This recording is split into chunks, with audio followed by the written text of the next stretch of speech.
सभी को नमस्कार। तो विद्यार्थियों, आज हम शुरू करते हैं अपनी कहानी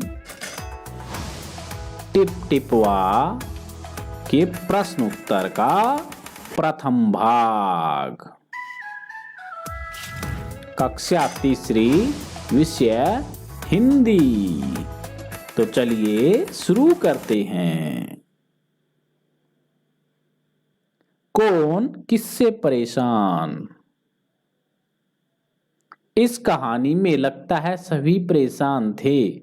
बताओ कौन किससे परेशान था? तो बच्चों, ये कहानी आपने अच्छे से सुनी है और इसमें कौन कौन परेशान थे और किससे परेशान थे, यही आपसे पूछा गया है। तो कौन कौन परेशान था? सबसे पहले बुढ़िया दादी भी परेशान थी। बुढ़िया बुढ़िया दादी झोपड़ी में टपकते हुए वर्षा के पानी से, क्या किससे परेशान थी बुढ़िया? झोपड़ी में टपकते हुए वर्षा के पानी से, जिसको वो टिप टिपुआ कह रही है। बाघ बाघ भी परेशान था। किससे? जोरदार वर्षा और टिप टिपवा से।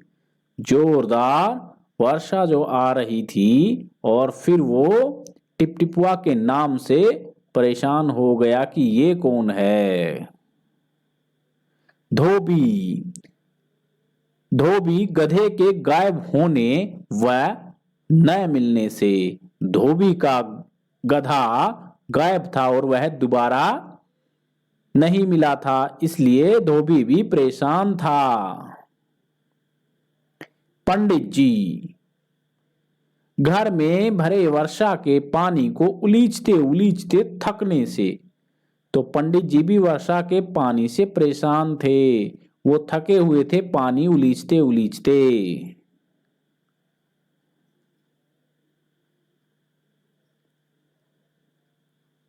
मतलब बताओ।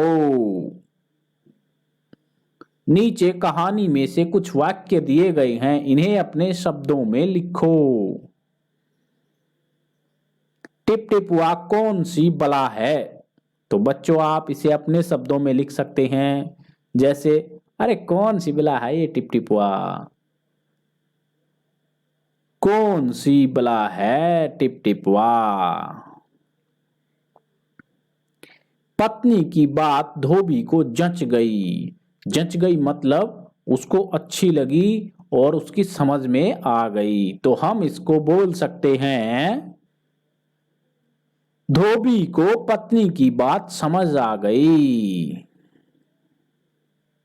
बाघ बिना चूं चपड़ किए भीगी बिल्ली बना धोबी के पीछे पीछे चल दिया। तो इसको हम कह सकते हैं, धोबी के पीछे पीछे बाघ बिना चूं चपड़ किए भीगी बिल्ली बना चल दिया।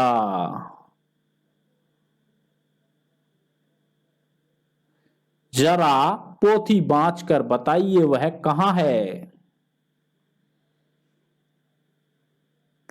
वह कहां है? जरा पोथी बांच कर बताइए। याद करो तो।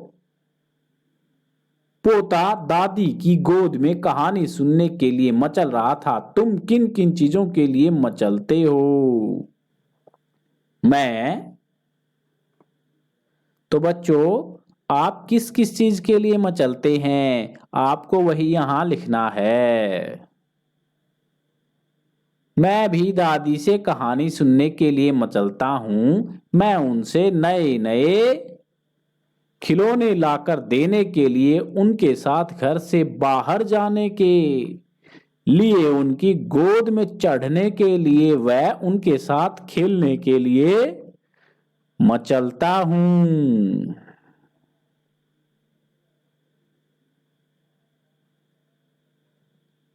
कौन है टिप टिपवा?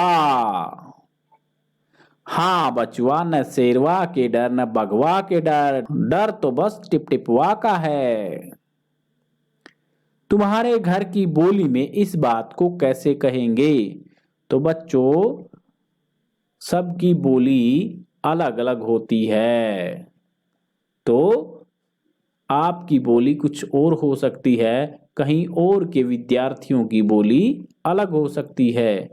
तो आपकी बोली क्या है, उसी बोली में आप इसको लिखेंगे। आपकी बोली में, हिंदी में या किसी और बोली में आप इसको लिखेंगे। जैसे हमारे घर की बोली है, मैं उसके अनुसार इसको लिख रहा हूं। हाँ बेटा, मुझे न शेर का डर है और न ही बाघ का डर है, मुझे तो बस इस पानी के टपकने का डर है।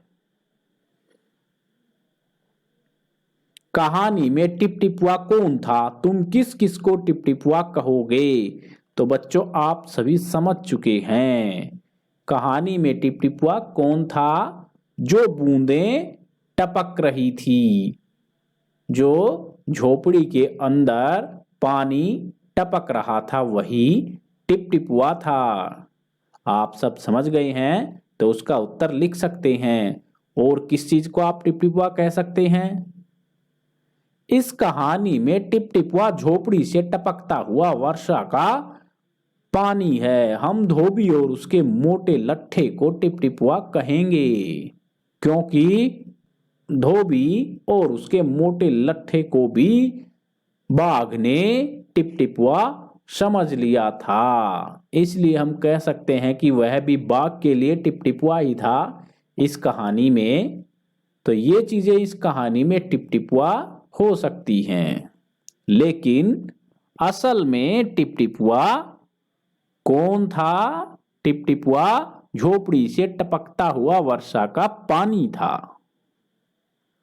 तो बच्चों यही प्रश्न उत्तर आपको अपनी अभ्यास पुस्तिका में लिख लेने हैं, और अगले वीडियो में मैं आपके लिए अगला प्रश्न उत्तर का भाग लेकर आऊंगा।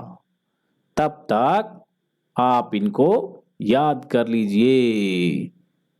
धन्यवाद।